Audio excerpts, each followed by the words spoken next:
to the net by Incheon. 경기에서 이런 원정골이 김진수의 발끝까지 터졌어요. The header is good, and it's the giant defender John Tae-wook, and eventually Korea have broken the deadlock. You're listening to the Kaylee United podcast, proud partner of Football Nation Radio. Oh, hello, 안녕하세요. Ryan Walters back for another live edition of the Kaylee United podcast, and I am joined by my regular host, Matthew Binns. Hello. And Peter Hampshire. Hi, lads. How are we doing? Gents, we were supposed to be done about now. Some technical issues on my end of things, but we're finally up and running, and I see that we have the 94th minute with us live. And gents, it's, we had a week off last week from the normal things here. Paul took the reins, and before we go any further, I just wanted to have a smugness level check-in. Binns, how are things? I'd say about a 7 or an 8 today. Oh, that's much more modest than I was expecting, to be entirely honest. Out of 5. I mean, okay, Pete. Congrats on Gwangju making the top half. Yeah, mate. We called it, didn't we? We called it. I called that Champions League push a few weeks ago. Yeah, we definitely. Saw the important goals rolling down in John Book. Me and Binns were covering 6 games at once while you were commentating at the weekend. Yeah, it was really good to see, like 2 lads done good for themselves, and I'm really pleased with what we did, Peter. I think we really nailed it. I suppose that could have been the lead in. Yeah, Paul and I called our first ever game over the weekend. I did play-by-play, which that's real intense, by the way. It was the kickoff was hilarious because, had everything ready to go, had this great thing scripted for the kickoff, the set the scene, everything else, and the ball kicked off, and I'm kind of watching. I'm like, boy, somebody really should start announcing the game or something here. They're moving the ball. Oh, that's me. And then off we went. Yeah, no goals in that one. Of course, the one game that we got to commentate on. If you would have had the Pohang Sangju game, I don't know what you'd have done. I would have just melted down. At the end, I would have just been like the screaming guy. I mean, the whole time, had everything else figured out, knew how I wanted to call the game, but I couldn't figure out what I wanted to do if a goal went in. I was just going to call the situation, but I can't be the guy that just shouts goal. I can't. I was looking forward to some of those, the Paul Neat punneries, some of the links in the Bruno bio, some tangerines peeling away, and whatever he would have had lined up for Daegu and Seoul, but alas, wasn't meant to be.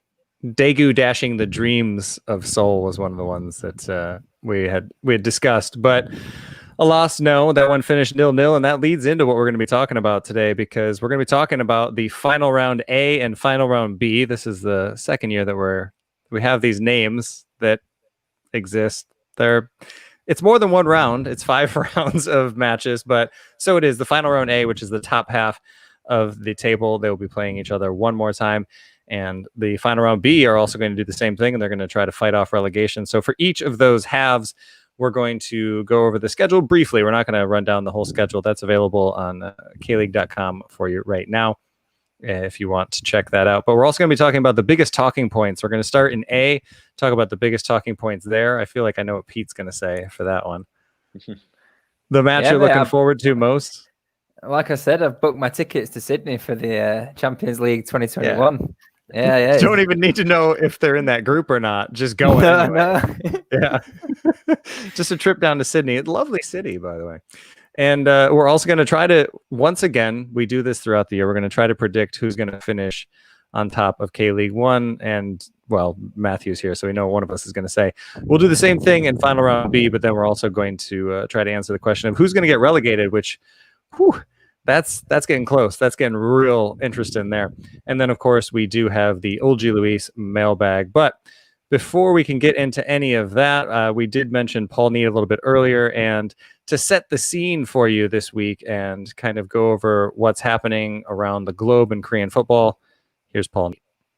Thanks, Ryan. We begin with the final day of the regular K-League 1 season where newly promoted Gwangju went on to seal a top 6 finish. At the expense of FC Seoul and Gangwon, the Yellows snuck into final round A on goals scored thanks to a 2-0 win over Songnam. Park Jin-sop's side are now guaranteed to secure the highest league position in the club's history. Their previous best was in 2016 when Gwangju finished 8th. Pohang Steelers, meanwhile, moved up to 3rd after emerging as 4-3 winners with 10 men at home to Sangju Sangmu. Serbian attacking midfielder Alexander Polosevic bagged his first career hat-trick to move on to 9 goals for the campaign. Pohang now on the brink of a return to ACL following a 4-year absence. Elsewhere, no change at the top of the table as Ulsan and Jeonbuk both won over the weekend. On Tuesday, though, the final round fixtures were released with the first batch of games coming up this weekend, beginning with a super match at Big Bird, where for the first time ever, Suwon Blue Wings will take on FC Seoul in the bottom half of the split. Full details of all the games played from rounds 23 to 27 can be found on kleague.com. Meanwhile, Monday the 21st of September was World Alzheimer's Day, and to raise awareness, Suwon Blue Wings last Wednesday wore shirts with player names written by elderly Alzheimer's patients as part of the Even If You Forget Your Name campaign. The shirts will be sold to raise funds for the Beautiful Foundation, a dementia family support charity. In K-League 2, Daejeon Hana Citizen appointed a new caretaker manager in Cho Min-guk. Cho had a 1-year stint in charge of Ulsan in 2014, guiding them to 6th place in K-League 1. However, despite 2 new managers in the space of just 2 weeks, Daejeon suffered their second defeat in as many games, falling to a 2-0 loss at home to Seoul Eland. With Jeju beating Bucheon and Suwon overcoming Cheongnaam, Purples look resigned to the playoffs. Elsewhere in K-League 2, Gyeongnam announced on Monday that the club has terminated the contract of striker Luke Castaños. The 27-year-old had featured just 6 times in 2020, scoring once, but scored 9 goals in 17 appearances last year, despite lengthy injury layoffs. Meanwhile, sad news for football fans in Yeoju, as it was announced earlier this week that the city of Yeoju no longer wishes to fund its K4 side. Founded just 3 years ago, Yeoju Citizen are currently 6th in K4 after winning their last 3 and are just 2 points off the playoffs. And finally, where else but to the Premier League, where it was a super Sunday for Tottenham Hotspur. Son Heung-min bagged 4 goals in Tottenham's 5-2 comeback win over Southampton. With Gareth Bale returning to Spurs on loan from Real Madrid, it was quite the statement from Son, who was able to equalise for Spurs on the stroke of half-time before turning the game on its head just 2 minutes after the restart. His hat-trick was sealed on 64 minutes, the 3rd of his career, but first in the Premier League, before a 4th was added on 73. This is the most goals Son has scored in a single game as a professional. Well, that is it for me for now, but stay tuned later this week for the weekend. Back to you, Ryan. Thank you so much, Paul. Always nice having him on. And Bins was doing some stuff off camera there during the break. I thought that was going to maintain when we came back from that. Yeah, all sorts of interesting things going on as always. But speaking of the interesting things, gentlemen, let's just go ahead and hop into this. Let's start with the final round A. In case you didn't know, that is Ulsan Hyundai in first. Take that, Matthew. Jeonbuk Hyundai Motors in second, barely. Pohang Steelers in third after an insane match, as Pete was alluding to. That one was just nuts. They ended up winning and moving into third place. That bumped Sangju Sangmu down to fourth. Daegu FC in fifth, and that's going to matter a lot. We'll talk about that. And in their first year back in K-League 1 since 2017, Gwangju FC have guaranteed their highest finish, as Paul noted in the news there. So, gentlemen, let's just dive right in here. And I'm looking at Matt, and I heard the smugness level. So, Peter, I'm going to start with you. What's the biggest talking point for you in final round A? Yeah, it's got to be Gwangju sneaking in to the top 6. There was about 4, maybe 5 teams. If Busan would have put 6 past Jeonbuk, they could have even got into the top 6 at the weekend. But alas, they didn't. Gwangju finished 6th, even though they're still not won at the new home, and they've only got 6 wins all season so far. 4 of those away from home. Obviously, they've moved stadium halfway through the season. But they've improved in recent weeks. They've had some great results against some top sides, and it's paid off. Yeah, I think it's going to be really. I'm very much looking forward to seeing Gwangju in this, because we've already seen them hold their own against everybody in the top half. And of all the teams that were looking to get in there, Gangwon, they were there. They just had to hold on. They were in the top half, but they couldn't. FC Seoul just had to score a goal. They couldn't get in there. And we've seen those teams struggle against the top half this year, whereas Gwangju just defiantly have not. And I think that's going to be... They've not been hammered by anyone, but they have only won one game against the rest of the top 6. And that was that 10-goal thriller at Daegu. So the only game they won against the rest of the top 6, they did concede 4 goals. So it remains to be seen whether they can claim that 5th spot, which you alluded to there, could be a Champions League spot this year, depending on the FA Cup results this week. Yeah, depending on how things go in the FA Cup. Basically, everybody in the top half of the table is hoping that Jeonbuk can eliminate Songnam, because if that happens, then it would be one of the teams in the top half of the table getting the FA Cup. And then that would mean that would bump down to 4th place, usually 3rd place or 4th place, which is Sangju Sangmu right now. So it could go all the way down to 5th place for Champions League this year, where Daegu FC currently sit. And yeah, Pete, maybe it's time to, just buy the ticket. Non-refundable to Sydney. Do it. Do it. What's going to go wrong? But Gwangju has... My ex-girlfriend's in Sydney, so that could go wrong. We're gonna have that for starters. That's a different podcast. We're gonna do that one next week. That one, yeah. I think we've already seen Gwangju kind of influence the title race a little bit, and it's going to be real interesting to see what they do next. And that kind of leads into my talking point, and then we'll let Matt speak in this segment. I'm really looking forward to seeing what Sangju can do, because this entire season, Sangju has known that they're going to get relegated. There's nothing they can do about it.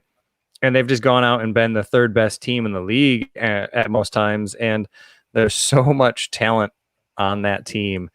And there's no way that they're going to go through the post-split without winning one of these games, 2 of these games, maybe even 3 of these games, and having a massive say in the title race. And, on the other side of this coin is we all know about Ulsan and what they can't do post-split and what they can't do in big games. And I wonder if Sangju is going to be one of those. But Matthew, I feel like I'm kind of trouncing a little bit onto what your main talking point is here. So take it away, Matthew. Well, my biggest talking point is Ulsan, really. And it has to be. They're top of the league and it's theirs to lose. And we all know they love to lose it. Ulsan's form against the top 6, they have 2 losses against Jeonbuk, 2 wins against Pohang, 2 wins against Sangju, a win and a draw against Daegu, and 2 draws against Gwangju. So that's 12 points dropped, 7 of which have been in the last 4 rounds. Whereas we compare that to Jeonbuk, that's Jeonbuk have 2 wins against Ulsan, 2 wins against Pohang, a win and a loss against Sangju, 2 wins against Daegu, a win and a draw against Gwangju, which means they've only dropped 4 points against the top 6. So when we talk about these high-pressure games that Jeonbuk get into, they always deliver more often than not. And I think that's really going to show in these next 5 weeks. Now, I think there was a good point made last week by Dan Croydon that Ulsan could be angry to a certain extent. The defeat, they should be. The most recent defeat to Jeonbuk has happened very recently and will still be there simmering in the memory. But we know we just can't rely on Kim Do-hun anymore. We can only forgive him so many times before we have to say that he just can't help himself. And, as much as we could say that Ulsan might fancy revenge against Jeonbuk for those 2 wins, Pohang could easily fancy revenge against Ulsan. And, Pohang love to spoil a party. And on top of all that, last game of the season, they've got Gwangju, 2 draws against Gwangju, and you better hope that Ulsan don't need more than a point on that final day, because Willian is going to break their hearts. So with that being the final day fixture, the likelihood, if I'm being slightly pessimistic, is that Gwangju are just playing for pride on that day, that they won't have a chance of getting 5th, and that could play into Ulsan's hands. Could very well do. Weird schedule, by the way. We haven't had a chance. And again, we're not going to go through all of it. It's online, but like you said, Matthew, the last day we could have had Jeonbuk Ulsan, which would have made a lot of sense. Or to me, I loved what happened last year. Let's just rinse and repeat that. Jeonbuk Ulsan the second to last day, Pohang Ulsan last day in Pohang as well. And a year where Pohang has lost the East Coast Derby twice. Ooh, just hook that into my veins. That is drama. We're ready to go, and they didn't do it. Like this schedule on the last day, it's fine. But I mean, okay, this is the one that we'll run down. Round 27. This is the last day. Final round B will take place on Halloween Day, which in true 2020 fashion, we have Halloween on a Saturday in a year that we can't go out and hang out with each other. So that's fun. We do get to wear masks. How great is that? But on the final day, kicking off at the same time at 3 p.m. in final round B, we have the Gangwon Derby. We have FC Seoul versus Incheon. So, I mean, I think that's good. That's an interesting one. Mm-hmm. We also have Gangwon versus Suwon. Not as much there. Songnam versus Busan. So to me, you flip those. Give Songnam and Suwon. That's a rivalry. Give them the last match. Then you got the Gangwon Derby and Suwon versus Songnam. Lovely. And Gangwon and Busan are just going to punch each other to death and probably have like 10 goals between them again. So that's what I would have preferred there. But this is the head scratcher for me. Final round A, November 1st, the last day that we are going to see K-League 1 this year. It's Ulsan Hyundai versus Gwangju, which you just said. Jeonbuk Hyundai Motors hosting Daegu FC, and Pohang Steelers hosting Sangju Sangmu. In all fairness to the K-League, it's random. It's always been random. But could it not has it been random? Like, there has been a lot of convenient final day meetups over the past. But yeah, it's how it's fallen. I mean, the penultimate match of the round is Jeonbuk traveling to Ulsan, where if Ulsan are still in the lead at that point, Ulsan can win the title at home against Jeonbuk, like they could have last year. That sounds really familiar. Yeah. You might want to listen back to our intro recording. Ulsan I don't with that one.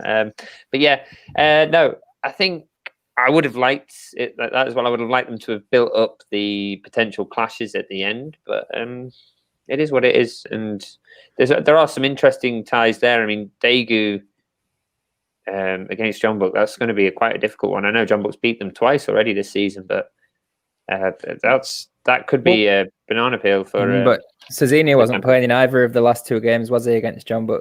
No, he wasn't, and that's because Matthew's conflicted too much when Cecina plays against his team. Speaking of these matches, Matt, we'll stick with you for this one. What is the match that you're looking for post-split in final round A? Obviously, Ulsan Jeonbuk.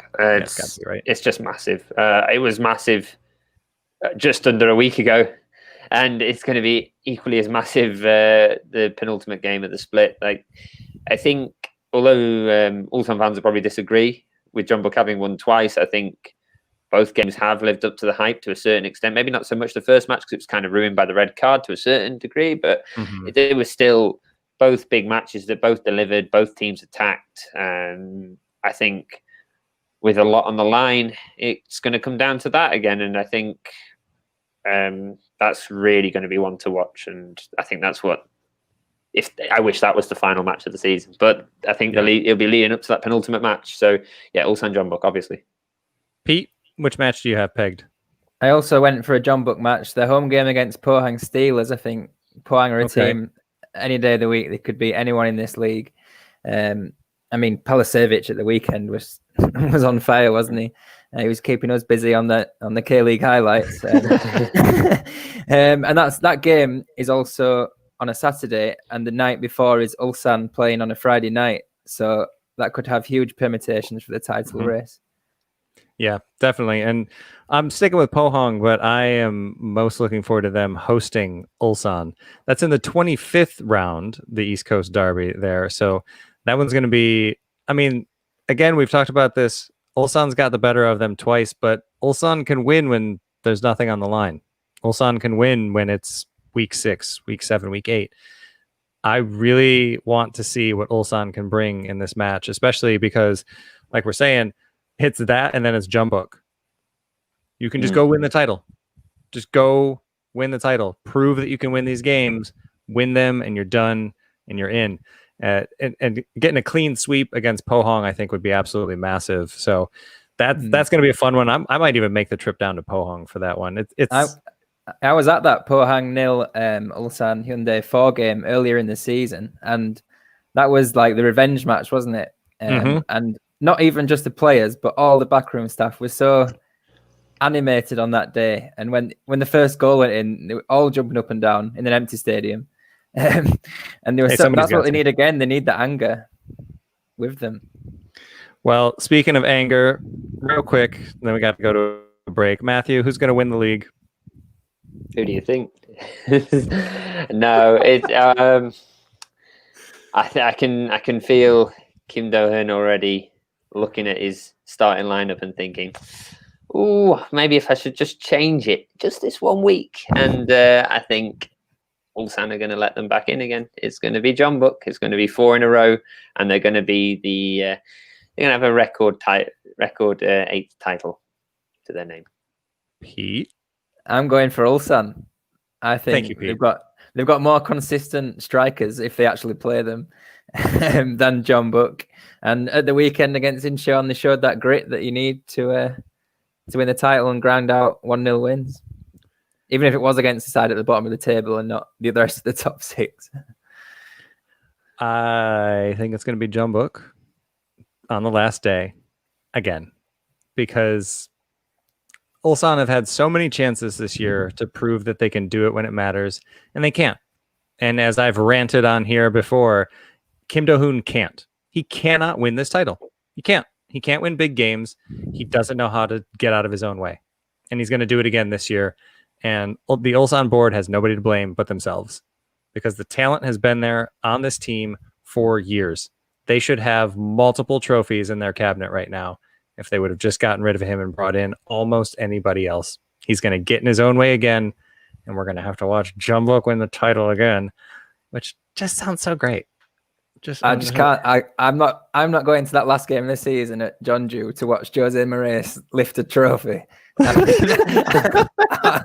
I'm leaving early from that one. I think I'll be on the bus back to Gimje. You can still lift 3 of them. Okay. And on that note, we'll be right back after a quick break. FNR is a revolutionary football-dedicated digital platform, the first of its kind in Australia. It provides a 24/7 live online radio platform experience, podcast hub, and acts as a content provider for TV, radio, and digital. Having reached millions of listeners and football fans since launching, FNR is accessible worldwide via its website or app, providing a platform to discuss, debate, and celebrate the world game. We are your voice of football, FNR Football Nation Radio.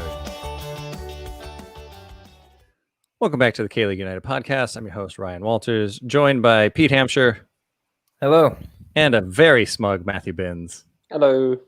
Yeah. All right, gentlemen, we are into my neck of the woods, where the underdogs live. We're in final round B, where FC Seoul do find themselves at the top of a table, as Paul predicted preseason. It's just the bottom half of this table. They are in 7th. Gangwon FC slid all the way down to 8th. They were in 6th going into the final day. Songnam FC is in 9th. Busan I Park looking a little nervous down there in 10th. Suwon Samsung Blooming's got a massive win in round 22 over Gangwon. They remain in 11th, though, and in 12th, and fighting as they always do from that position. It's Incheon United. So let's hop in here. Matthew, what's your biggest talking point in final round B? Well, I'm sure there's bigger talking points, but the one that interests me is what happens now with Seoul and Gangwon. I mean, probably not so much Seoul, but as in Gangwon, both are expected to be in the top half. And Seoul's disappointment may make this a little bit more of a manageable situation for them, because they've been in the bottom half for so long this season that they're going to just be seeing the season out, trying to find a bit of rhythm, trying to get Ki Sung-young fitting into that squad and looking ahead and planning for next season. But Gangwon, Seoul also have the Champions League to look at as well. So they'll be focusing ahead on that.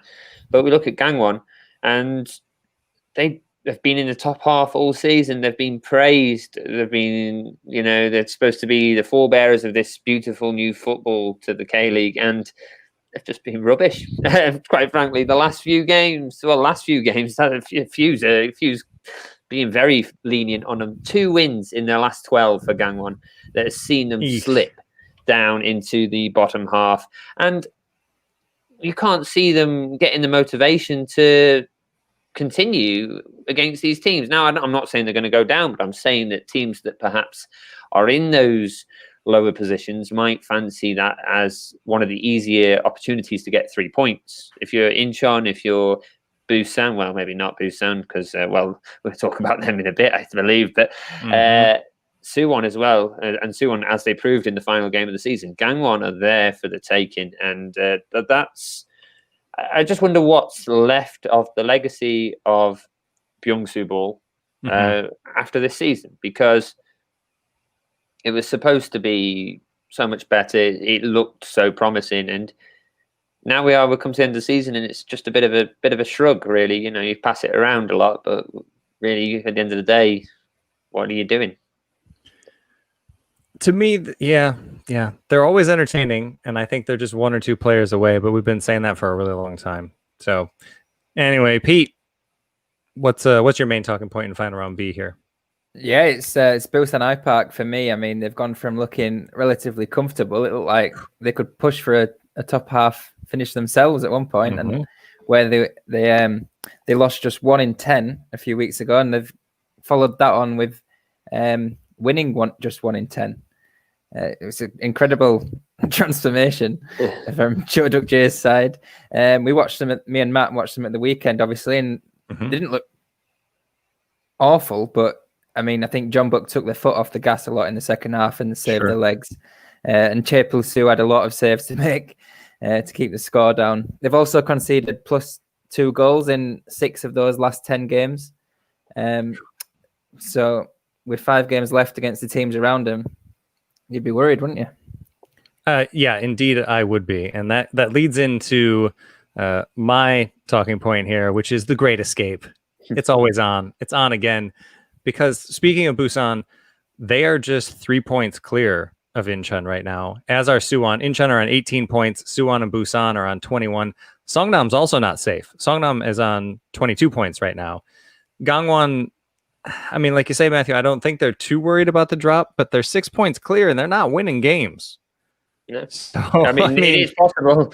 I do believe they've probably got a bit, just enough talent. They'll get a win and a draw, and it'll sort them out. But it's such a tight bottom half, and you only have to go like a few podcasts back when we're talking about Incheon dead and buried, and then suddenly everything's really tight down there. I mean, I never said it. I never said dead and buried. I never said dead and buried. I wasn't on the pod. I blame Peter and blame Todd. The Game boy. It was Todd. It was Todd's fault. Yeah, sure. Yeah. He's not on this week. We'll throw him under the bus. Yeah, I mean, and throw his team as well. Throw Busan under there. Yeah. Oh no, please, Busan, don't. No, because if Busan get relegated, then 2021 we have to deal with Busan being in the promotion relegation playoff again. I can't. I can't. Please just stay up so we don't have to deal with that. You'll get to see Jeonnam at the beach again, though, won't you? So I mean, it's all right for you. Yeah. I'll see that next year when Busan survives and the Dragons win the playoffs this year, beating out Paul Neitz, Daejeon, Hana Citizen. That's how it's going to go. Anyway, speaking of beating teams, this is what Incheon has: Songnam, Suwon, Gangwon, Busan, and then they end with Seoul. That's not. I mean, there's nothing that's ideal for Incheon right now, but that's not tremendously undoable, I don't think, especially considering their recent form compared to everybody else in the bottom of the table. And this is how Incheon does this every year. They wait until the end of the year when other teams are kind of sliding down into the bottom half of the table, and they're kind of fighting their way up out of the relegation spot, and that tends to work for them. And I mean, I think it really, really could again this year. So to me, they're the team to watch in the bottom half, because they always are, and especially this year. You just got to avoid 12th. That's all you got to do, because we know Sangju is going to get relegated. So just avoid 12th, which leads into some of the matches to watch here. And Matthew, I believe you have Incheon in one of your matches to watch. I do. And I've just gone for final game of the season, because Incheon always leave it till the final game of the season. And they have FC Seoul at home. No, they have FC Seoul away, actually. In Seoul. Yeah. They have it in Seoul, which is we're going to make the celebrations, even more special for the players, I guess, because when they overturn Seoul by 3-2 with a last-minute Magosa winner, then it'll be absolute delirium on the benches. But no, I think it's a really good fixture to end on. And as we were talking about earlier, I think that we're lacking that kind of final day fixture in the top half. But Seoul versus Incheon is a bit of a rivalry, the Gyeongin derby, and Incheon have been able to hold their own to a reasonable degree. They recently beat them as well. We only have to look back last week to see them win 1-0. Bit of Songsiu, bit of Siu time, getting them through in the end. And yeah, also, Incheon surviving relegation, it means Christmas is here. So it may be October, but, get the John Lewis advert out, get the Coca-Cola one out. We're here. It's Christmas time. So yeah, Incheon versus Seoul for me. Pete, which match do you have that you're going to be keying in on post-split? I went for another FC Seoul home game, and it's their one against Busan, which is a repeat of the 2018 Pro Rel playoff that a few of us were at, and half the fans of the rest of the K-League teams were at in the away end. So there's some revenge to be had there. And that was a great match to go to. Shame on the result, but it'd be interesting because that could really decide the fate of Busan, I feel. Yeah, indeed. I mean, I think Seoul's going to be safe, but nobody really seems like they're safe from this relegation scrap. So, I mean, that could play into them. But yeah, I think that could be the match that sinks Busan. I have actually gone with one that's coming up pretty soon, and that's Incheon hosting Suwon, because that's just absolutely massive. I think Suwon, if they've got breathing room at that point, that's Incheon's last chance to close it with Suwon. Again, we'll see what's happening with Busan. This is going to be happening in round 24 on October 4th, so next weekend. And it's in Incheon. And I wish they had their fans there for it, because that's also a part of the Great Escape. That's what gets Incheon going, is their fans behind them at the end of the season. Again, I would love it if the fans could, just have like 3 or 4 wins in a row in July or something at some point. But we'll leave that fantasy version of reality for the future.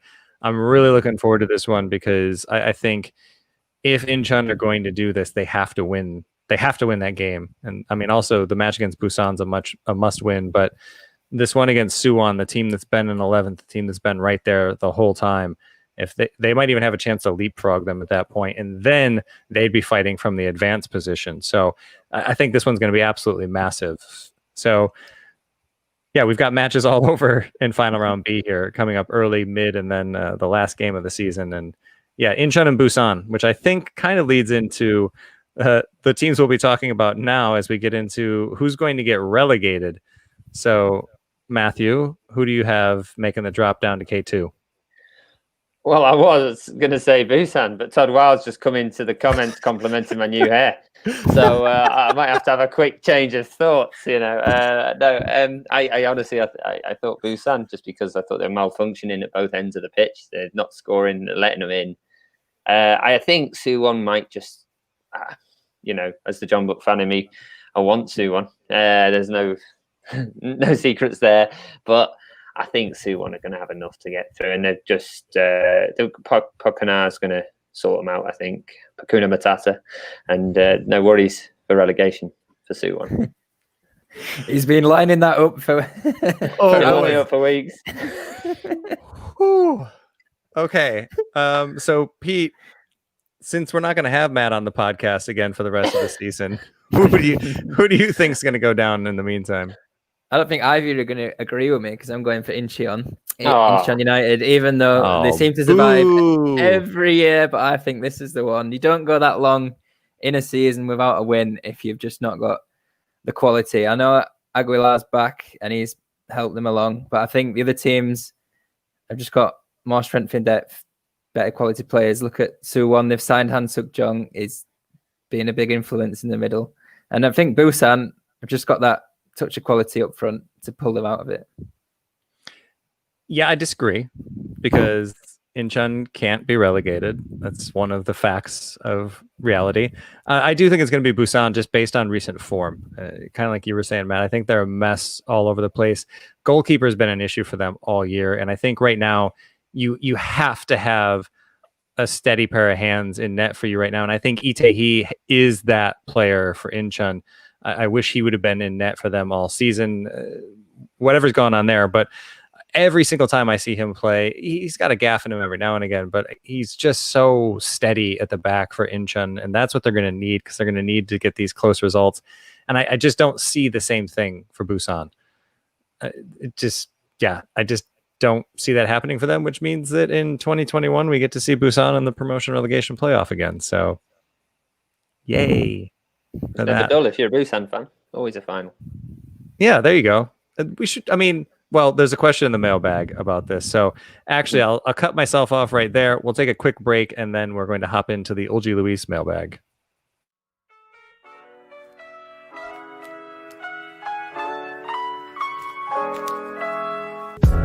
Ulji Luis is your neighborhood British bar and cafe located in the Old Jiro district of Seoul.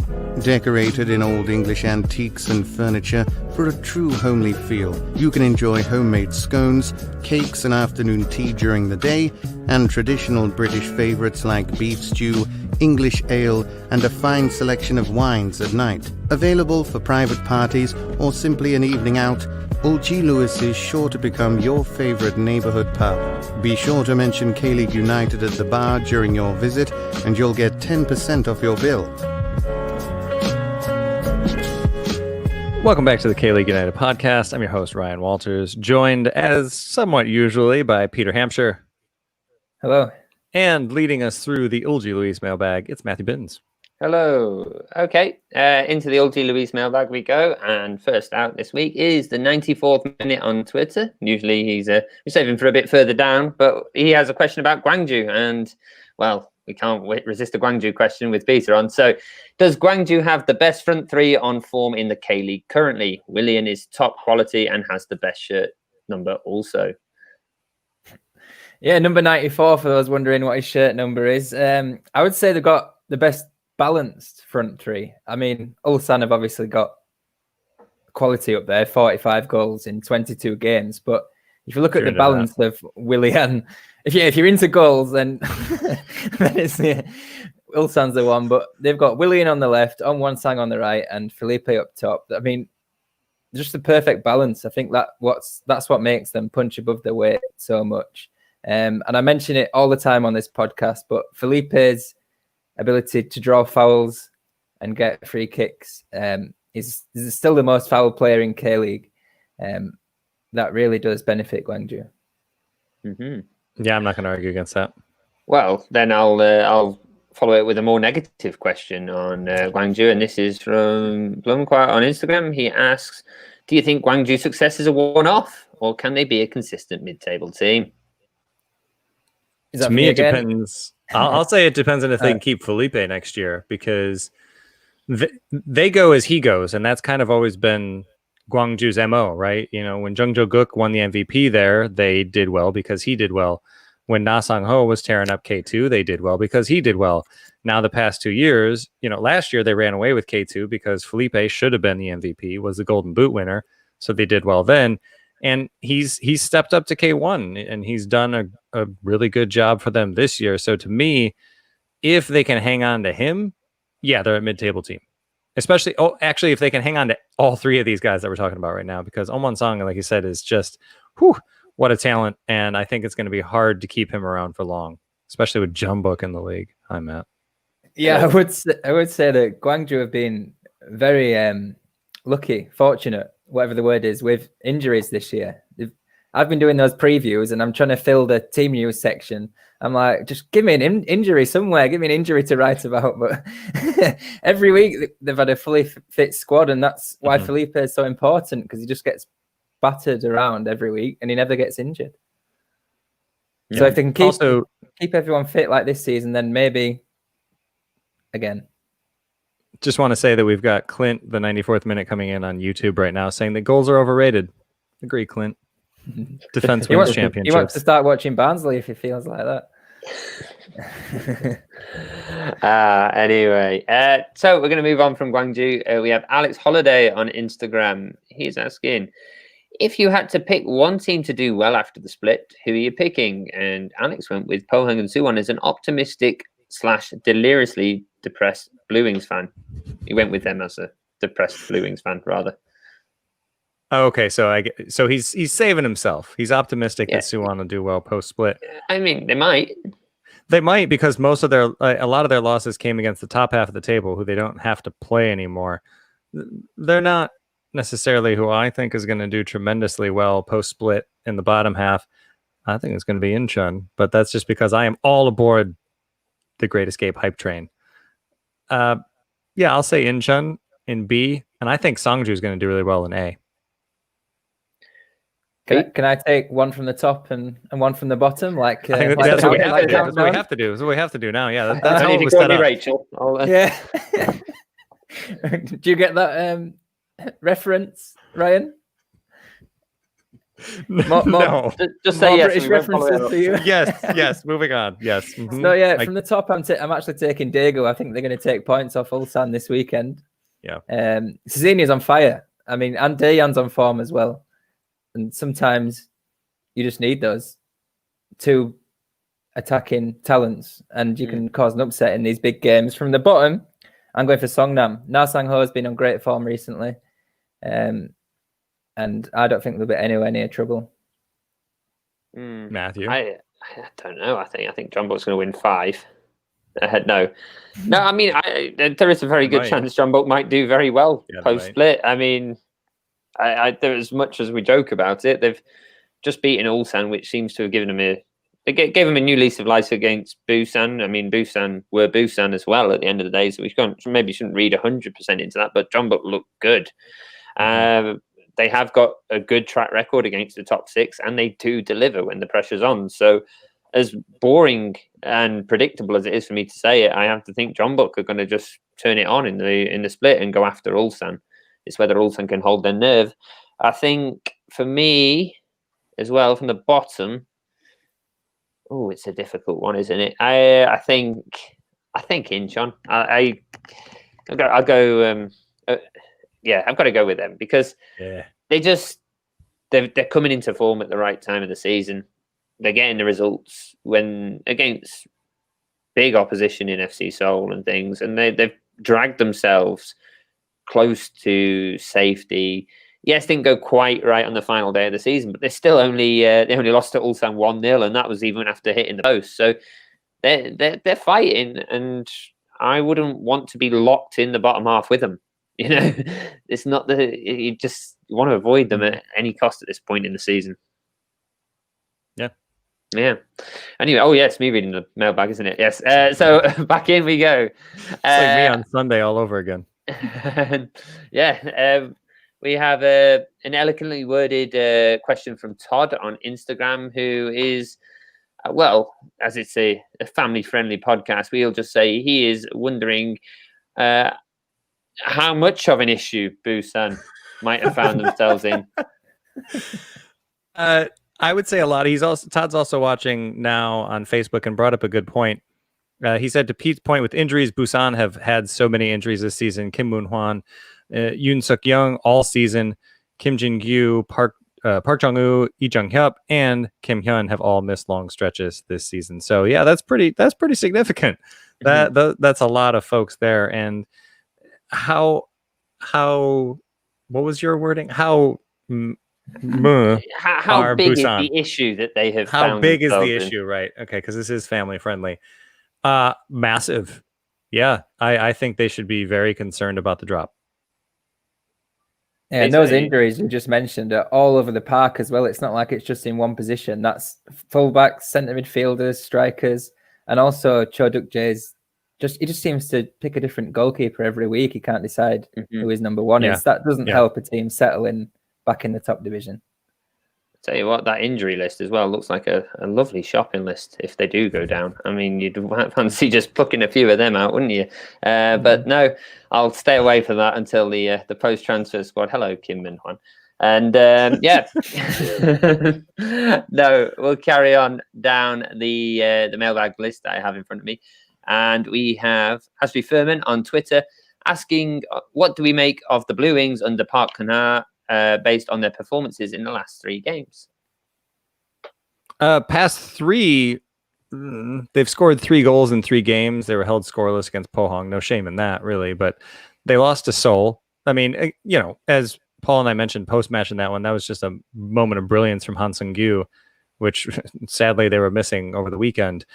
But Suwon still, they don't look that much different to me. I mean, Gangwon has this in them. Gangwon's always going to Gangwon, right? Like they're going to have some entertaining goals, and they're going to lose at home to a team like Suwon. To me, I haven't really seen enough different from Suwon to say that there's anything really significant going on. Teams like Suwon, you will have not made our previous Suwon columnist Scott Whitelock very happy with that reference. But yeah, sorry. Yes. No, I don't know. I kind of think they're doing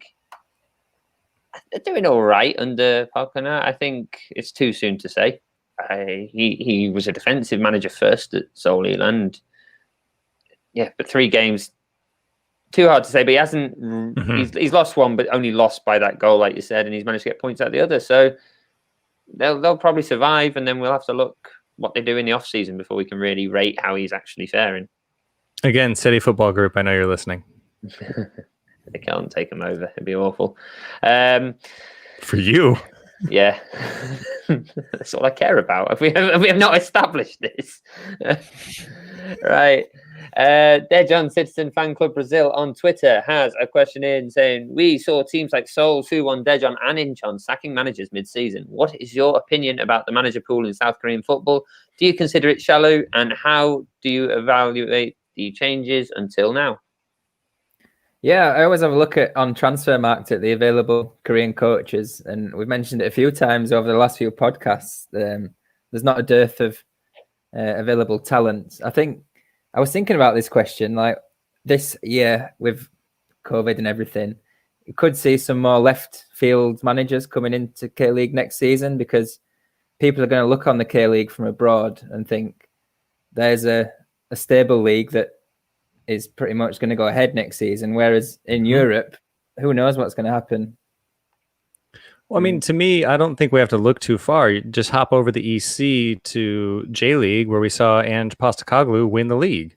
I mean, it's time to start looking elsewhere. Like, I'm not saying that I want a foreign manager at every club, but like the coaching carousel's got to stop at some point.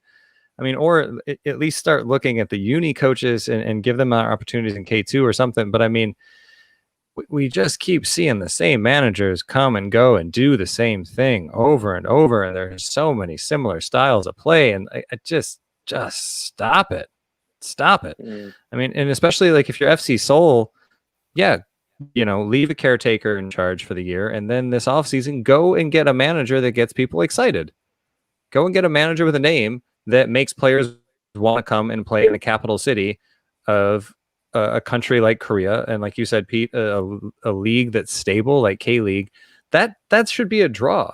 I mean, come help this capital club earn Champions League again, put your name on the map, and get the club back to where it belongs, right? Or we're also talking about Suwon. This is another team with a really big name. Daejeon, they could have a big name if they can start living up to their price tag.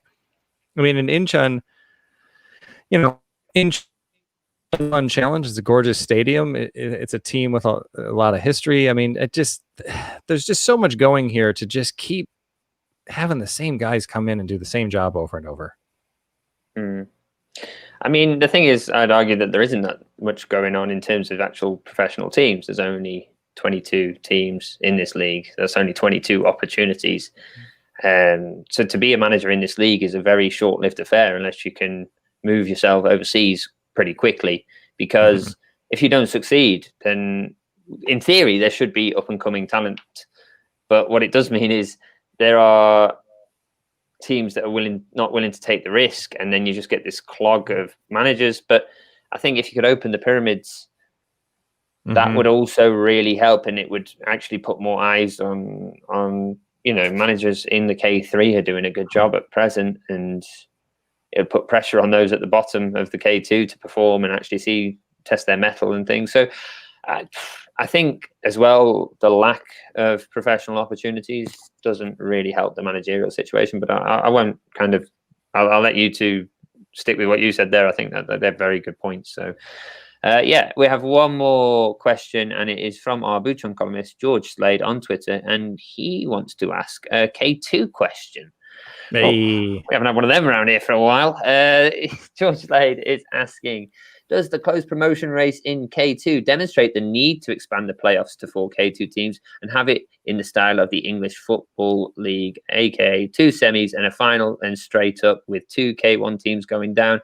I mean, we may as well not ask Peter because he's got his head in the clouds with Gwangju being in the top 6. He's forgotten about all the little teams that Gwangju crumpled on the way there. But yeah.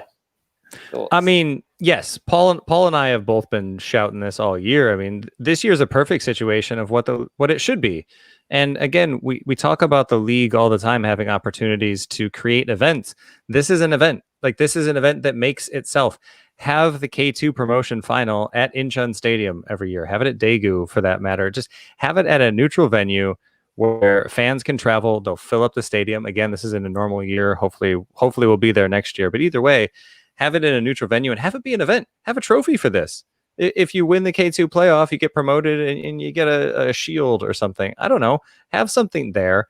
Branding opportunity as well. And I mean, just get people excited about something instead of, all right, we won the K2 playoff. Now we get to face the 11th place team that's been playing like crap for months. Yay. Like, it's so hard to get excited about that. And like Pete, like you were saying, the atmosphere with Busan Seoul was so great because there were so many people in the Busan end that just really don't like FC Seoul, right? And that was fun that time. And there were a few Seoul fans that showed up for it, but FC Seoul's fans are never going to show up for that game and be like, woohoo, we're going to avoid relegation. Great. Like that. They're not going to be excited about that. Whereas if you get 2 K2 clubs, then their fans are going to be excited about that possibility. It just, to me, we just see so many times that football here, it ramps up to something great and then it just plateaus and caves. I mean, the FA Cup's the same way. We've got a double-legged final year after year. Just stop it. Just make these events, make these one-off events that we can market and that we can build up to and that we can get fans excited about for weeks and weeks and weeks. To me, this is the perfect excuse to just stop doing things the way that they've been done, automatically relegate 2 teams from K-League 1, which also makes post-split that much more interesting. Because then you're not just fighting to relegate to avoid 12th, you're fighting to avoid 11th as well. I understand why George has made the comparison with the English playoffs, because in the semi-finals you get so much excitement and so many memories. I remember like playoffs from 2005 not even involving my team because there's such memorable games, and between sides that are at a similar level, like you're saying, it's not a side who's in 11th that are on a downer. The only thing I'd say is in the K2 there's only 10 teams, so if you have 2nd, 3rd, 4th and the 5th going into the playoffs, then you've got half the league with a chance of promotion, which doesn't really sit right with me if you got 5th place out of 10 getting promoted. Yeah, but then the other teams need to go out and beat them. If the 5th place team isn't the best team, then they shouldn't win. I mean, it also, as Matthew was saying, with only 22 teams here, I just want to see more movement between the leagues. I want to see teams come up and see if they can stay up. I want to see some of the teams that are stagnant go down. And I think also, like you were saying, Matt, I think the pyramid's just got to open up. I think if we've got teams coming up from K3 into K2, then, Pete, I don't think it would be as big of a deal to have that many teams in K2. But again, I don't think that level's that much different between like 8th and down in K1 and 5th and up in K2. Sure, there's a gap there, but look, Gwangju just came up with largely the same roster and just finished in the top half. Yeah. Well, I think what this season has proved is that even with one straight down relegation place, it's still tight.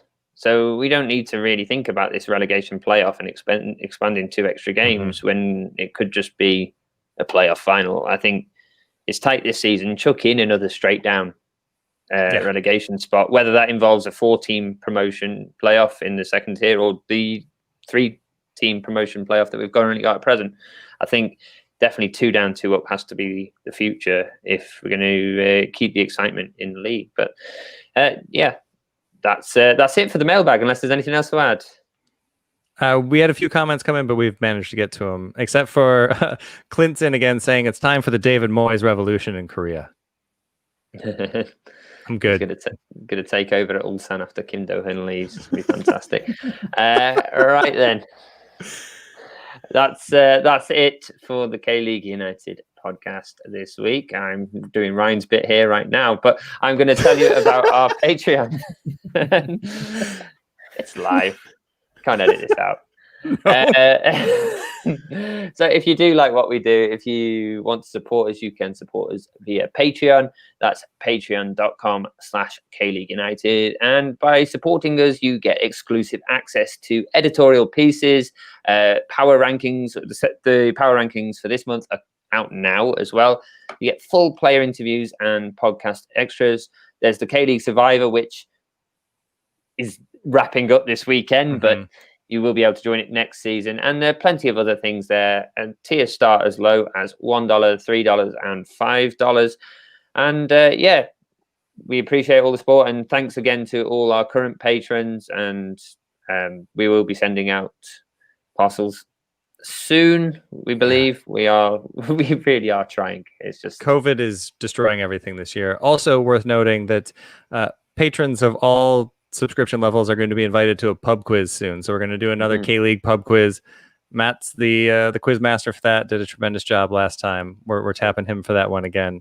You just have to do it because you did it last time. So study some John Book, everyone, and we're going to try to do that before the season's over, so we can't hear about 8-time champion John Book Hyundai Motors. You mean I can't wear my cape there? But all right. If you'd like to listen to Matthew live, you can do so every Thursday on Football Nation Radio down in Australia. And if you subscribe via iTunes, Spotify, Google Podcasts, TuneIn Radio, or wherever you download your podcast and leave us a review, you will be entered into next month's, that's going to be October's K-League kit giveaway. And speaking of Patreon, we're going to put a vote up on Patreon to decide which kit we're going to give away for the last month. Technically, we'll go into November, so we'll do 2 more. But we're going to put that up on Patreon to decide which kit we'll give away here in October. But for now, for the very smug Matthew Binns and Peter Hampshire, I'm Ryan Walters. Thanks so much for listening.